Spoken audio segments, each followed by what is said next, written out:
The Senate's campaign to cushion Kenyans from the ravages of the coronavirus kicks off on the floor on Tuesday afternoon when the Pandemic Response and Management Bill 2020 is tabled by Nairobi Senator and Chairman of the Senate Ad Hoc Committee on Covid-19, Johnson Sakaja.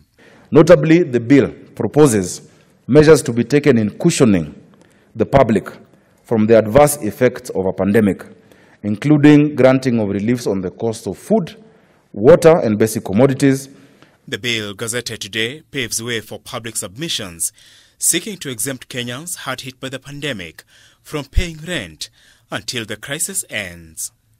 The bill contemplates a situation where a landlord and tenant will enter into a contract on the best way to settle rent. As well as provisions, Mr. Speaker, that speak to tenancy agreements. We have a lot of issues on rent and landlord agreements and contracts that cushions both the landlord and the tenant. Also targeted by the bill are employers who, once the bill becomes law, will be barred from firing employees or terminating contracts.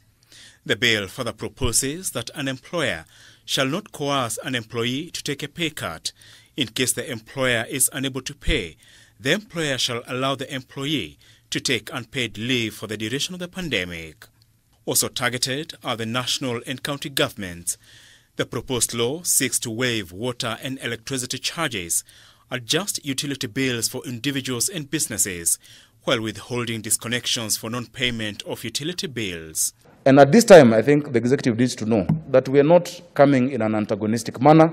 We want to support the good work they are doing. The bill further seeks to cushion those unable to service their bank loans and mortgages due to the crisis, proposing that individual borrowers notify the lending entity and enter into a deal with on repayment after the pandemic. During this period, penalties shall not be imposed and the defaulter shall not be listed with the Credit Reference Bureau during the period of the pandemic.